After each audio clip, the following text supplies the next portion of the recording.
Olá! Oi, gente, Oi, tudo bem? tudo bem? Nós somos as Malecuias. Eu sou Eliette e essa é a Milena. Oi, gente, tudo bem? Sou a Milena, das Malecuias também. Vocês já devem conhecer a gente, para quem não conhece, muito prazer. Nós estamos aqui em desfalque com uma das nossas Malecuias, que é a Samara. A Samara não pôde estar aqui com a gente hoje, infelizmente, mas a gente não podia deixar de passar aqui para marcar esse dia de hoje, que é um dia muito importante para a gente, porque é o dia. Do contador de história.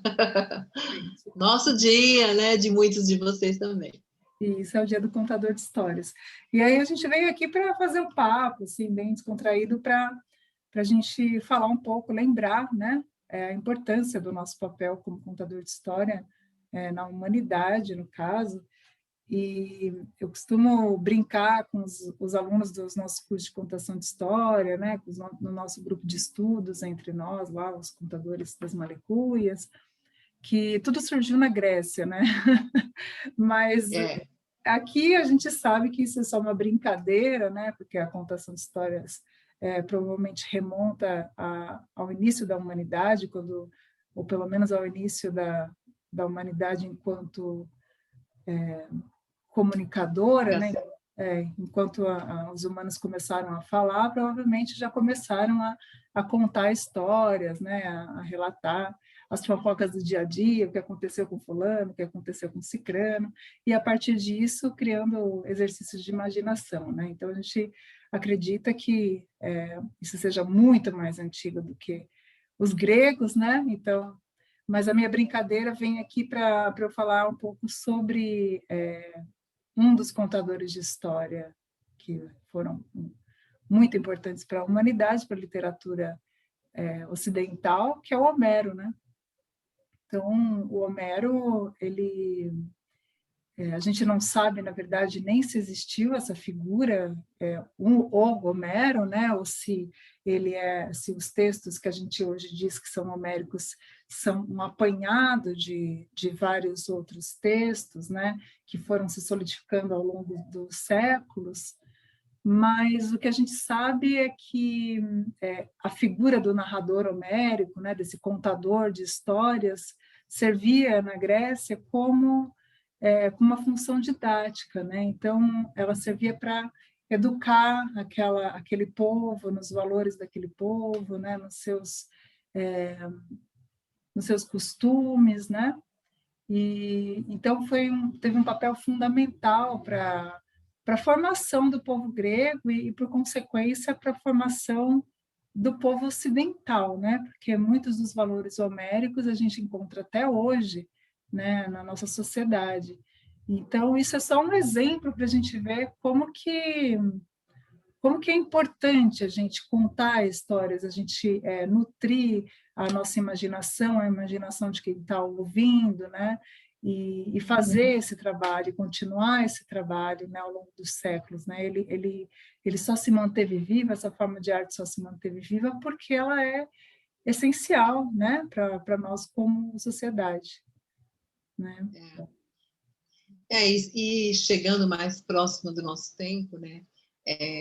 Nós temos o Walter Benjamin, que vem falar que essa arte, que é a arte da palavra, né? Ela está morrendo, ela está em riscos de extinção.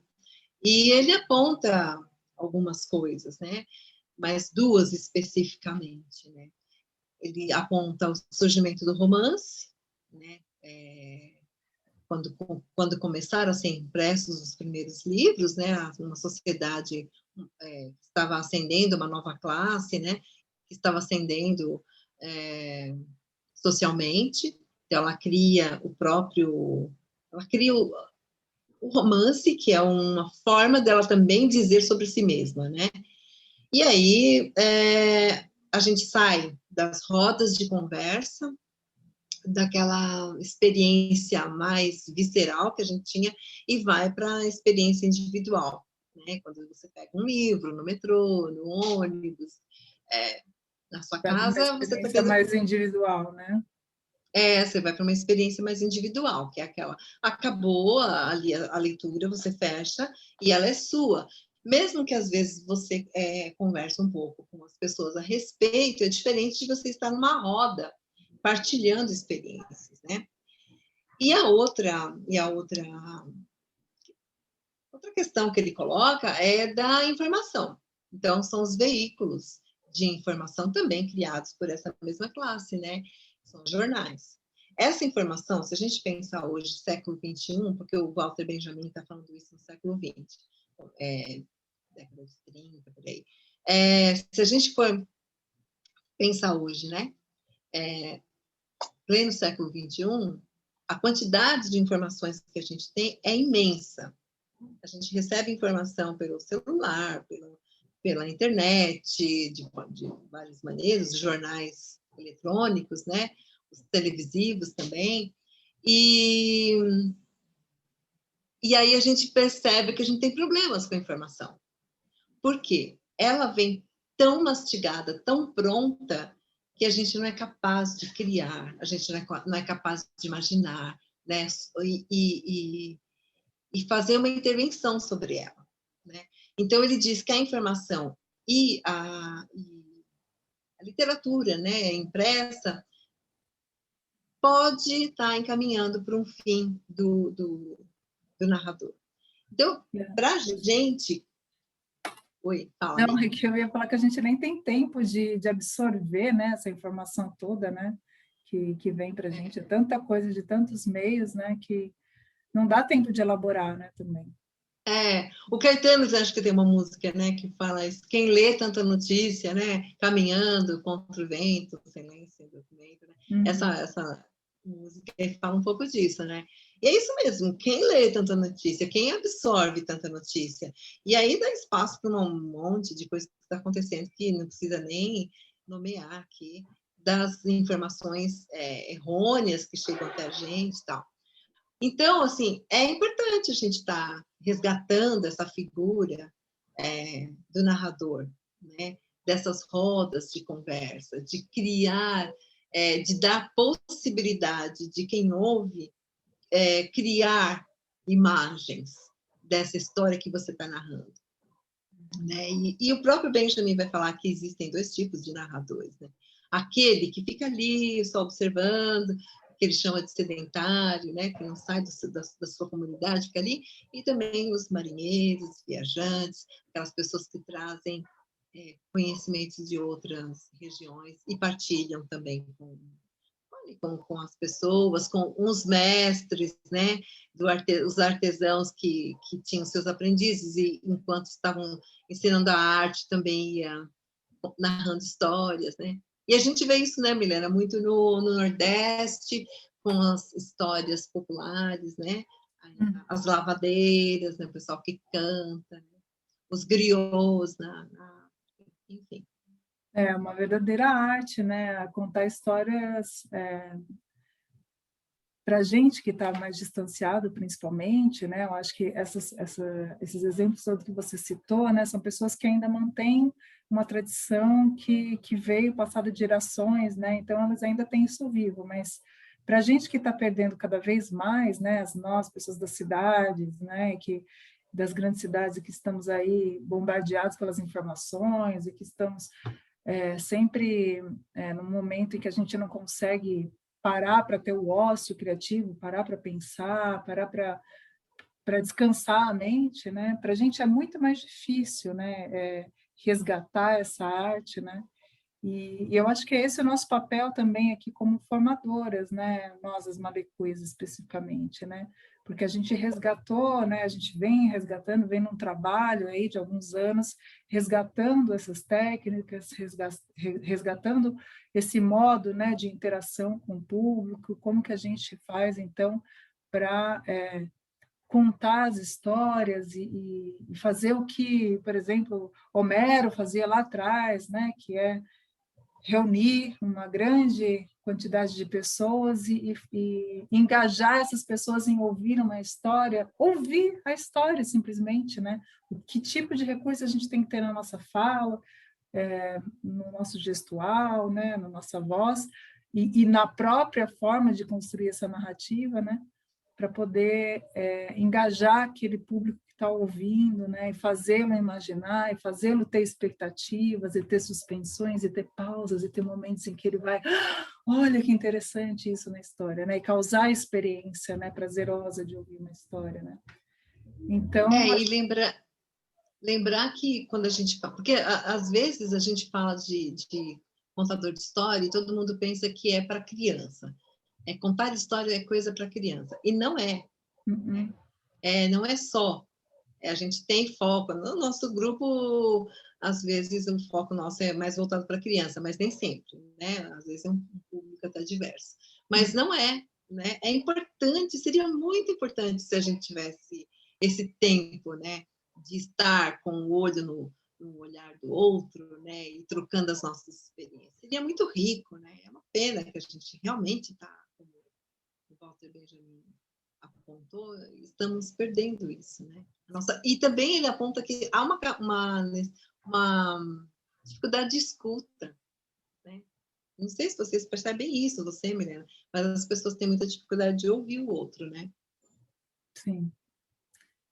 Eu não sei, né? Aí a gente teria que ver, acho que é uma questão que a gente teria que analisar por vários ângulos, né? Não sou socióloga nem nada, mas eu imagino que tem a ver com essa nova era também da internet, né? A gente não consegue mais se fixar em conteúdos muito longos, a gente perdeu a capacidade de concentração, né? Eu vejo isso por experiência própria, não sei se isso se aplica de forma geral, né? Não tenho um estudo para dizer sobre isso aqui, né? Para citar para vocês, mas a minha experiência mostra assim que eu tinha muito mais capacidade de, por exemplo, ler, de me concentrar numa leitura, num livro e tal, do que agora, que eu tenho um smartphone na mão, e o tempo todo está apitando, o tempo todo eu quero saber o que está acontecendo, né? Se eu estou perdendo alguma notícia importante, e são os feeds de todas as redes sociais, né? Então, assim, eu acho que isso é uma coisa que a gente precisa resgatar, e agora, em tempos de pandemia, né, a gente tem um desafio ainda maior, né? É como não fazer essa nossa arte morrer e ela se transformar nesse tempo, né? Porque, independentemente do meio, a gente precisa, né, como sociedade, se alimentar das histórias, né, desse poder imaginativo que só a contação de história permite, né? Então, acho que a gente precisa, é hora de se reinventar. Mas é isso, né? Acho que a gente veio aqui para primeiro celebrar, né? O nosso... marcar esse dia, né? Isso. E também parabenizar todos vocês que estão nessa busca, né? Como a gente, como as malecuias, né? Que estão aí. Deixa eu dar um recadinho, então. Não, é que dia 4 de abril, na Casa de Cultura do Itaim Paulista, vai começar um curso de contação de história. E sou eu que vou estar dando o curso.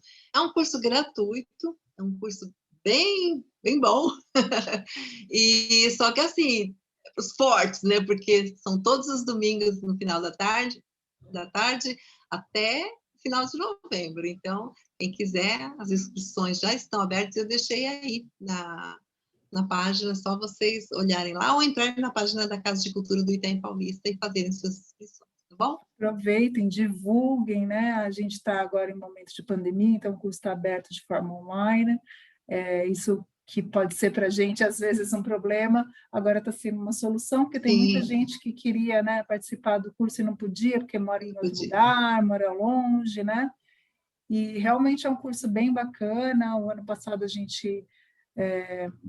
a minha mãe, né, a Eliette, fez esse curso durante 10 meses, né? Foram 10 meses no ano passado também, 10.